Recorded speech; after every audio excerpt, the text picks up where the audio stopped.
Nancy Pelosi's family turned $30 million in stocks into a $278 million net worth.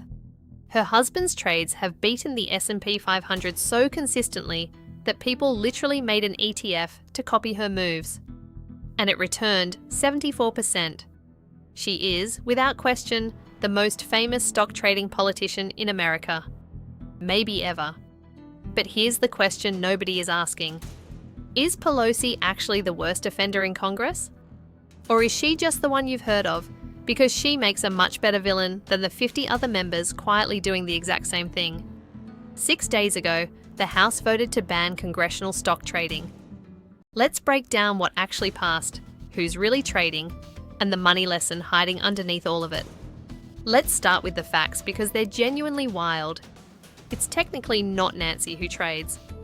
It's her husband Paul, a venture capitalist who manages the family brokerage account. Her official position has always been, "I don't own any stocks and have no knowledge of any transactions." But the trades speak for themselves. Paul Pelosi has made well-timed purchases of technology names, including options positions in Nvidia and other mega caps, often before major legislative events that would affect those companies. The trades became so famous that a company launched an actual ETF called NANC, short for Nancy, that copies Democratic congressional trades. It returned over 20% in 2025 alone, beating the S&P 500. It now holds over $258 million in assets. So, case closed? Pelosi is the problem? Not so fast. Here's the part that gets buried under the Pelosi headlines. Pelosi gets 90% of the attention, but dozens of members on both sides trade aggressively. Republican Michael McCall's family moved $48 million across 980 different trades. That's not a typo. 980 trades. There are Republican and Democratic members whose portfolios have beaten the market just as consistently as Pelosi's. The difference? Nobody made an ETF named after them. She became the face of the problem because she's the most recognizable name, not necessarily because she's the worst offender. That's what a scapegoat looks like. You focus all the outrage on one person, pass a bill with their name in the headline, and the system itself barely changes. On July 22nd, the House voted 232 to 198 to pass the Stop Insider Trading Act. Bipartisan support. Sounds like a win, right? Read the fine print. The bill bans members, their spouses, and dependent children from purchasing individual stocks. And it requires 7 to 14 days public notice before any sale. What it does not do, force anyone to sell. Every Nvidia share, every Broadcom position, every tech holding already sitting in a congressional portfolio survives the ban completely untouched. And here's the twist that made headlines. Pelosi voted no on a bill effectively named after her, on a ban she publicly endorsed since 2022. Why? Possibly because the bill actually protects her existing holdings. She keeps everything she has. She just can't buy more.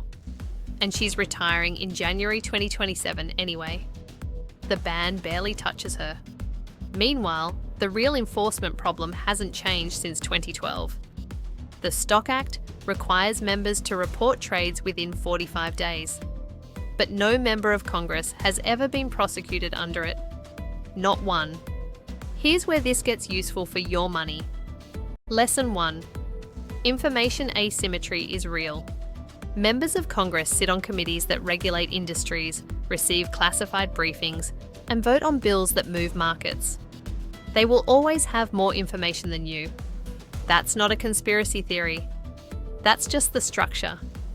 But here's the silver lining. Transparency works in your favor now.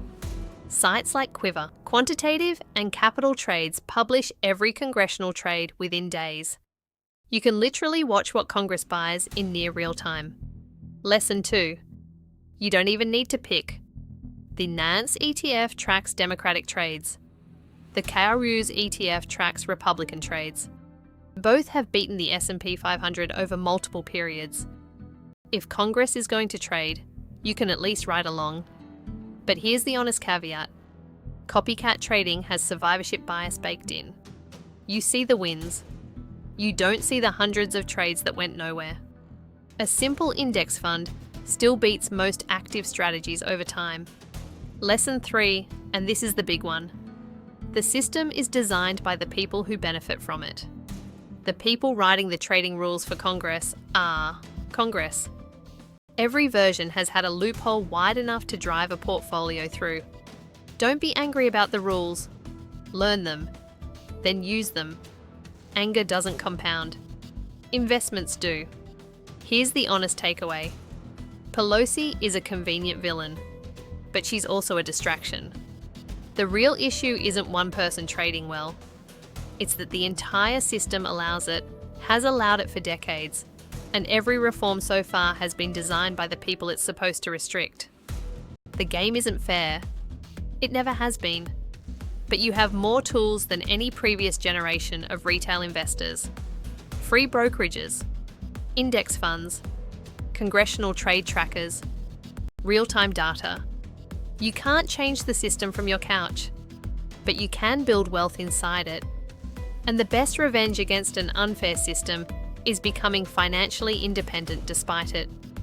If this helped you see through the headlines, subscribing costs nothing. I break down where money actually moves every week. See you next week.